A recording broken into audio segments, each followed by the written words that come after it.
You don't rebuild yourself from scratch because you want to. You do it because you have to. Because something broke, something collapsed, something finally gave way. And now you're standing in the wreckage, wondering if there's anything left worth saving. Here's the truth. There is. But it's not what you think. It's not the person you were trying to be, or the image you were maintaining. It's something deeper, quieter, more honest. And rebuilding from that place, from zero, from nothing but raw material and clear intention. That's not weakness. That's where every real transformation begins. If you've hit bottom, if you're tired of the mask, if you're ready to build something that actually lasts, then consider subscribing for the part of you that's done pretending and ready to construct. Most people never rebuild. They patch, they cover, they keep adding layers to a foundation that's already cracked. They look successful from the outside, but inside, they know they're one bad day away from collapse. Because they never stopped. They never cleared the ground. They never asked themselves, what am I actually building here? And why does it keep falling apart? The Stoics understood something most people avoid. There's no shame in starting over. Marcus Aurelius lost everything, multiple times. Power, health, loved ones. And each time he returned to the same place, the only place that mattered. His principles, his character, the fortress of his own mind. He wrote, "The impediment to action advances action. What stands in the way becomes the way." That's not just philosophy, that's instruction. When everything collapses, you're not being punished. You're being given materials, stone from the rubble, clarity from the pain, space from the loss. But here's where most people get stuck. They think rebuilding means becoming someone new, chasing a different version, polishing a better image. And they burn out fast, because they're still building on sand.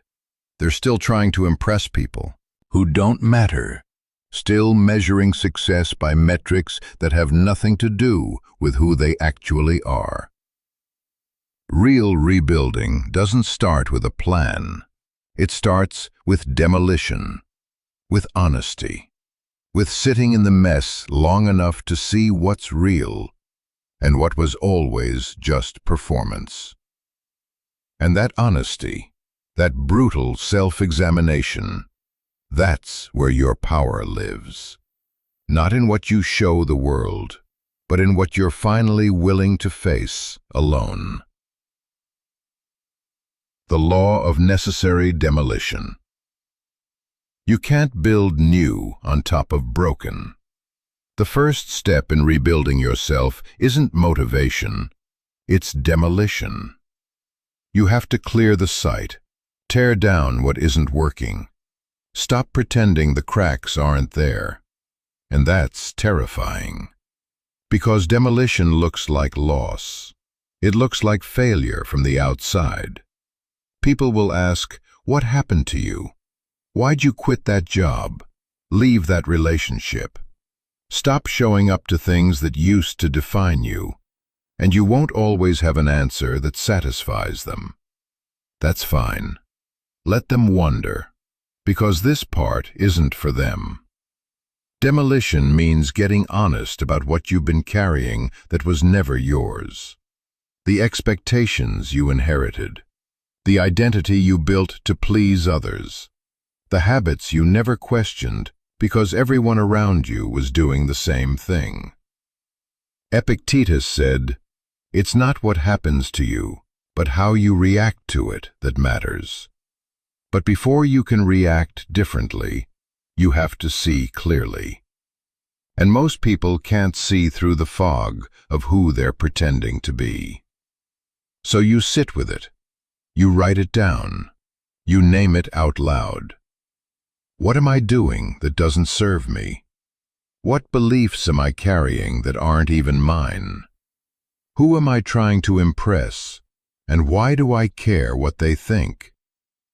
These aren't comfortable questions. They're demolition tools. And every honest answer removes another brick from a structure that was always too heavy to stand. Here's what nobody tells you. Demolition is relief. Yes, it's painful. Yes, it's disorienting. But underneath the fear, there's a lightness. Because finally, you're not holding up a facade. You're not performing anymore. You're just you, standing in empty space, with nothing to prove. And that space, however uncomfortable, is where everything real begins. You don't need to burn your whole life down, but you do need to be willing to let go of anything that's built on fear, approval, or avoidance. That job that drains you, that friendship that's one-sided, that version of yourself that exists only in photos and never in private, that has to go. Not with drama, not with announcements, just with quiet, decisive action. Because rebuilding yourself means you get to choose what comes next, but only after you've cleared the ground. The law of foundation. First, once the ground is clear, most people rush. They want results. They want proof. They want to feel like they're moving again. So they start building fast, grabbing whatever's close, and they end up in the same place. Different scenery, same foundation, same cracks. But this time you know better. This time you start with what lasts. Values, principles, non-negotiables. The Stoics called this living according to nature. Not the world's nature, but yours. The deepest, most honest version of what you stand for when no one's looking. Seneca wrote, "If a man knows not to which port he sails, no wind is favorable." So before you chase anything, before you set goals or make plans, you define your port. What kind of man do you want to be? Not what you want to have, but who you want to be. Honest, disciplined, calm, courageous, present. These aren't vague ideas. These are the pillars you build on, and everything else has to align with them, or it doesn't belong. Most people skip this step. They think values are something you discover along the way. But without them, you're just reacting to whatever life throws, improvising, drifting, and wondering why nothing feels solid. Foundation first means deciding. Before the pressure comes, before the temptation shows up, before life gets loud again. This is who I am. This is what I stand for. This is the line I won't cross. And here's the key. You don't need permission to define this. You don't need to justify it or explain it to people who won't understand. Your foundation is yours. It's private, it's sacred, and it's the only thing that will keep you standing when everything else tries to knock you down. Think of it like this. Every decision you make from here on out gets filtered through your foundation. Does this align with who I'm becoming? Does this serve my principles, or does it pull me sideways? That filter saves you years. It protects your energy. It keeps you from rebuilding the same broken structure with a fresh coat of paint. You're not here to look different. You're here to be different. And that starts with knowing what you're building toward. So sit down, write it out. 3 to 5 core values that define the man you're becoming. Not the man you were. Not the man people expect. Integrity, discipline, presence, courage, honesty. Whatever feels true for you. Then ask yourself, does my current life reflect these? And if it doesn't, start there. Because foundation isn't sexy. It doesn't get likes. It doesn't impress strangers. But it holds everything. And when the storms come, and they will, you won't be scrambling for answers. You'll return to your foundation, and you'll know what to do. The law of brick by brick. Here's where most people fail. They want transformation overnight. They want the montage, the before and after, the moment where everything clicks. But rebuilding yourself doesn't work that way. It's slow, it's repetitive, it's unglamorous, and for a long time, it's invisible. That's the test. Because brick by brick feels like nothing, until one day you turn around and realize you've built something solid, something real, something that can't be shaken. The Stoics didn't believe in dramatic reinvention. They believed in daily practice, small choices, made consistently over time. Marcus Aurelius didn't become disciplined by making one heroic decision. He became disciplined by choosing virtue every single morning, even when he didn't feel like it, especially when he didn't feel like it. That's what rebuilding looks like. One morning routine, one workout, one honest conversation, one moment of restraint, one decision that aligns with your foundation. These aren't milestones, they're bricks, and every brick matters. Because transformation isn't a destination, it's accumulation. You don't become confident. You act with courage, until confidence is just a byproduct. You don't become disciplined. You make disciplined choices until discipline becomes who you are. Since here's the part that trips people up. Progress doesn't feel like progress. When you're in it, day 10 looks like day 1. Day 30 still feels messy. You're still tired, still tempted, still wondering if any of this is working. But that's the trap. Comparing today to where you want to be, instead of where you were. Brick by brick means you measure differently, not by the finished product, but by whether you laid another brick today. Did you show up? Did you choose your values over your impulses? Did you protect your foundation? That's the win. People will question you. They'll ask when you're going to be back to normal, when you're going to stop being so serious, when you're going to loosen up. And the answer is never, because you're not going back. You're building forward. And anyone who can't respect that process isn't someone you need in your rebuild. There will be days when you slip, when you revert, when the old patterns show up uninvited. That's not failure, that's part of the process. You don't rebuild perfectly. You rebuild persistently. You notice the slip. You course correct. You lay another brick. No drama, no spiral, just return. That's the real skill. Not avoiding mistakes, but recovering from them faster, with less self-judgment and more clarity. Aristotle said, "We are what we repeatedly do." Excellence, then, is not an act, but a habit. That's the blueprint for rebuilding. You don't need one massive change. You need 100 small ones, repeated until they're automatic, until they're you. And when people start noticing, when they start asking, what's different? You won't have a dramatic story to tell. You'll just say, I started showing up, and I didn't stop. The law of protected process. When you start rebuilding, people notice, and not everyone is going to support it. Some will be curious, some will be skeptical, and some will actively try to pull you back. Not because they're evil, but because your change makes them uncomfortable. It holds up a mirror, and they don't like what they see. So they'll test you, they'll tempt you, they'll make jokes about how you've changed. They'll invite you to old patterns and call it just having fun. But here's what they're really saying.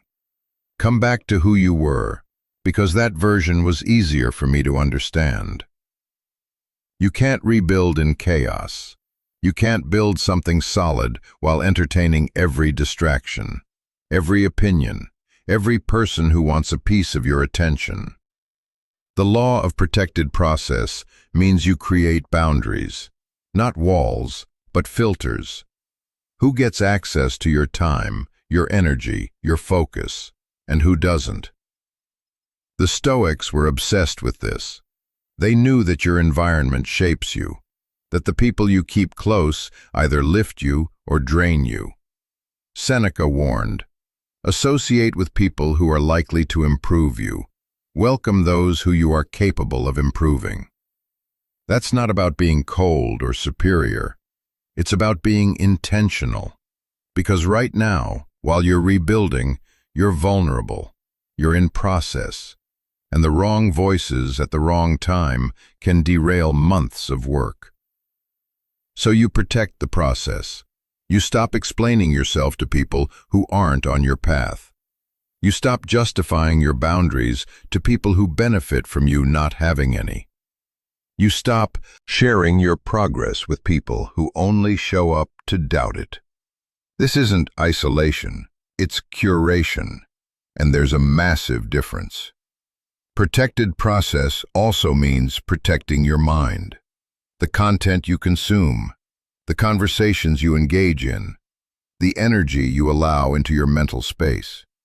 If you're trying to build discipline, but you're scrolling through highlight reels of people faking theirs, you're sabotaging yourself. If you're trying to build calm, but you're consuming outrage every morning, you're working against your own foundation.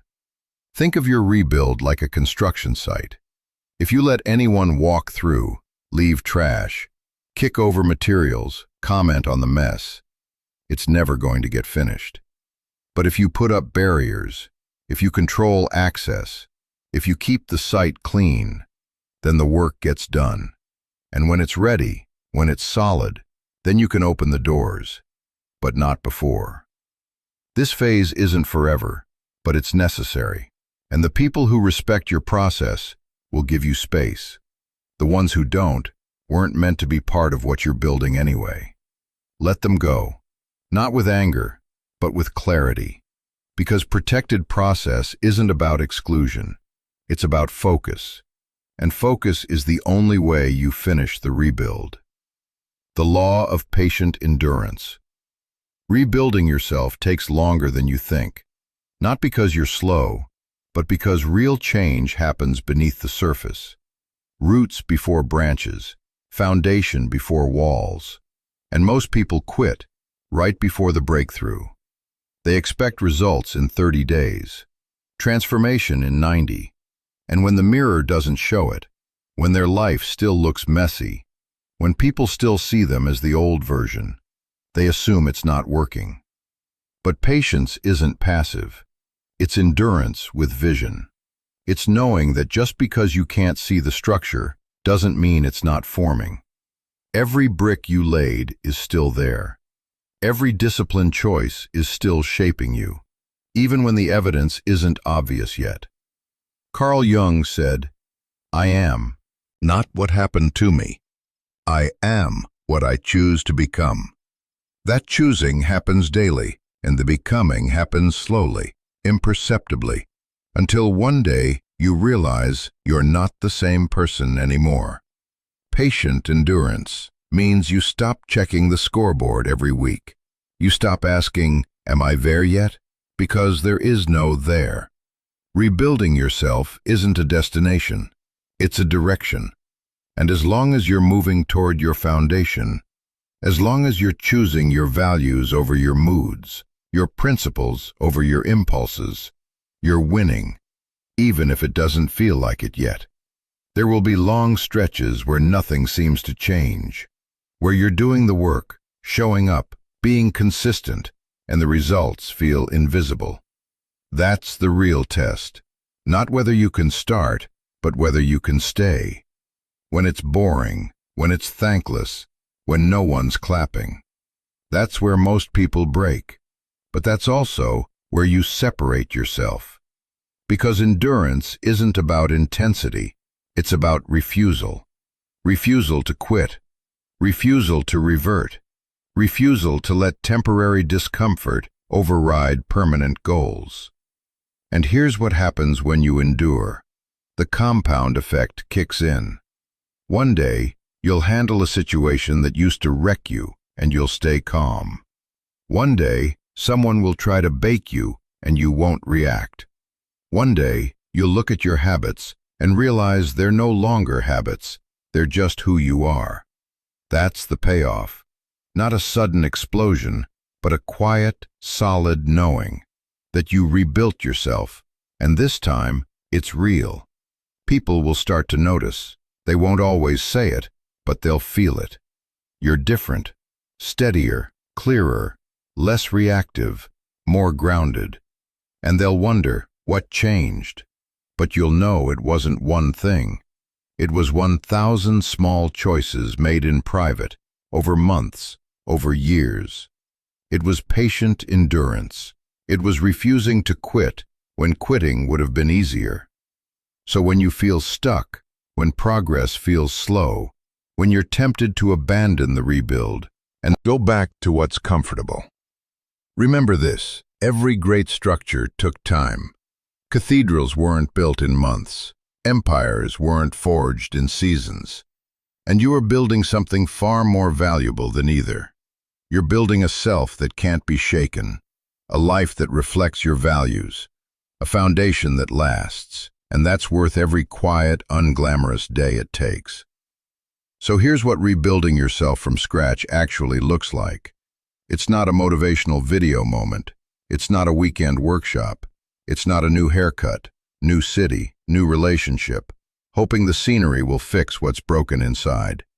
It's demolition, sitting with the rubble, having the courage to admit what isn't working, and letting it go, even when it's terrifying, even when people don't understand. It's foundation defining who you are beneath the performance, naming your values, writing them down, treating them like law. Not because someone told you to, but because you finally understand that without a solid base, everything you build will eventually collapse. It's brick by brick, showing up when you don't feel like it, making the disciplined choice when no one's watching, when there's no reward, when it feels like nothing's changing, trusting that accumulation is real, that small daily actions compound into transformation you can't fake. It's protected process, creating boundaries, saying no to what doesn't serve you, curating your environment, your relationships, your inputs with ruthless intention. Not because you're better than anyone, but because you're building something that requires focus, and not everyone deserves access to that. It's patient endurance, staying the course when results aren't visible yet, when the mirror doesn't reflect the work, when people still see the old you. Refusing to quit because you know something they don't, that beneath the surface, in the invisible hours, you're becoming someone new. This isn't theory, this is the path, and it's not glamorous. There's no applause, no viral moment, no sudden validation. It's quiet, it's repetitive, it's uncomfortable, and it works. Not because it's easy, but because it's real. The Stoics rebuilt themselves constantly. They didn't see life as a single arc. They saw it as seasons of growth, collapse, and reconstruction. And each time they returned to the same place, their principles, their character, the fortress of their own mind. Because that's the only place you can rebuild from, not from external success, not from other people's approval, but from the solid ground of who you are when everything else is stripped away. And once you've rebuilt from that place, once you've sat in the wreckage, cleared the site, laid the foundation, and endured the long, slow process of putting yourself back together brick by brick, you're not the same. You can't be, because you've learned something most people never do, that you're not fragile. You're not a finished product. You're not one bad day away from collapse. You're a work in progress, and progress doesn't mean perfection. It means direction. It means choosing again, even after you fall. It means trusting the process, even when the evidence isn't there yet. So if you're standing in the wreckage right now, if you're wondering if it's even worth trying, if you're tired of patching holes in a structure that was never solid to begin with, then let this be your permission to tear it down, to start over, to rebuild, not as the person you were trying to be, but as the person you actually are beneath it all. That version is worth the work. That version is worth protecting, And that version doesn't need anyone's approval to begin. Rebuilding yourself from scratch isn't punishment. It's liberation. It's the moment you stop performing and start building. And yes, it's hard. Yes, it takes time. Yes, most people will never understand. But that's not your concern. Your concern is one brick today, one choice that aligns with who you're becoming. One moment where you choose your foundation over your fear. The quiet work you do today is shaping the strength they'll never see coming. Stay focused, stay grounded, and remember, you're not broken. You're under construction. And that's exactly where you're supposed to be. Watch the next video on your screen to keep sharpening your path. And thank you for being a part of Strong Male Figure, where every moment becomes a choice, and every choice becomes a legacy.